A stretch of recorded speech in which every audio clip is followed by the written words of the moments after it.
De plus en plus présentes dans l'espace social, les Africaines continuent de gagner en visibilité dans les palais présidentiels, le monde des affaires et en politique, jusqu'à décrocher les organisations internationales, comme tout récemment la Nigériane Ngozi Okonjo-Iweala.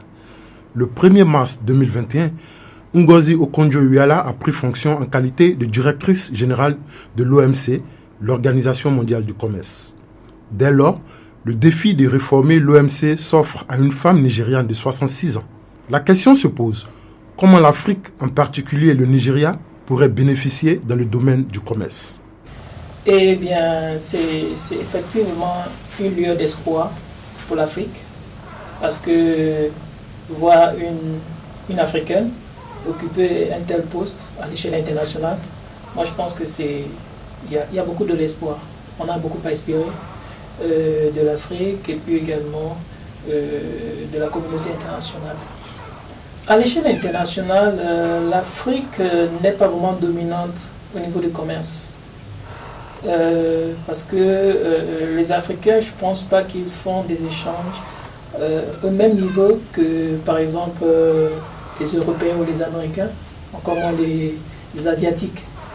Donc c'est déjà une lueur d'espoir, comme j'ai dit au début, donc ça peut pratiquement aider l'Afrique dans la situation des échanges économiques.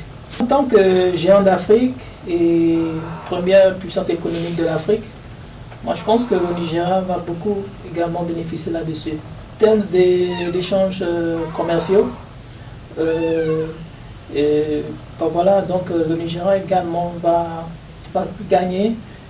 Ça va également faciliter des échanges, comme je l'ai dit au préalable. Donc c'est une lueur d'espoir. Ngozi Okonjo-Iweala a toujours fait face aux défis lorsqu'elle était ministre des Finances et chef de la diplomatie dans son pays de naissance, le Nigeria. Elle a obtenu l'effacement de la dette publique du Nigeria, a multiplié les privatisations et a lutté activement contre la corruption. Après une enfance dans l'est du Nigeria, elle quitte le pays à 19 ans.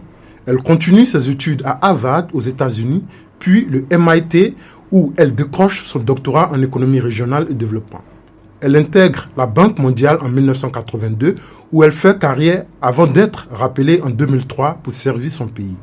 Femme d'expérience et de conviction, Ngozi Okonjo-Iweala pourrait s'appuyer sur son expérience et son parcours impressionnant au profit de l'OMC.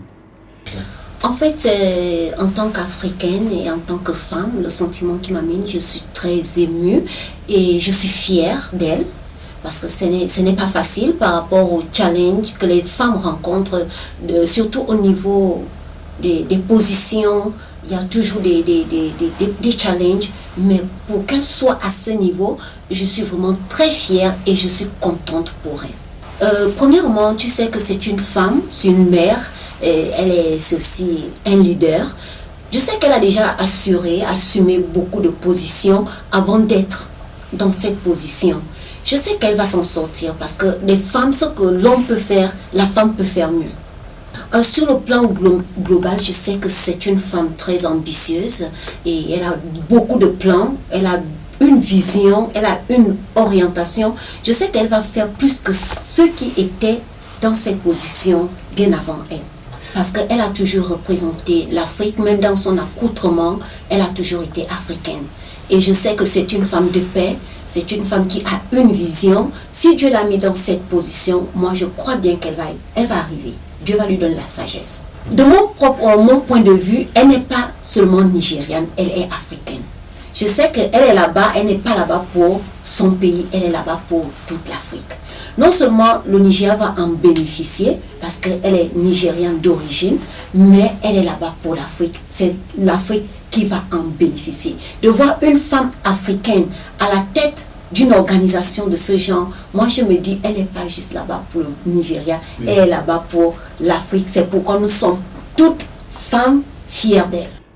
Lors de sa visite de courtoisie au Nigeria, à la suite de sa nomination, Ngozi Okonjo-Iweala a précisé que le Nigeria entend bénéficier du soutien de l'OMC à travers les organisations internationales, à savoir la BAD et l'Union africaine. Ironie du sort, aujourd'hui, c'est elle qui a obtenu le soutien de l'administration Biden pour diriger l'OMC Après l'abandon de la candidature coréenne et après avoir perdu la présidence de la Banque mondiale en 2012, attribuée au candidat de Washington, le Sud-Coréen Kim Yong-ken.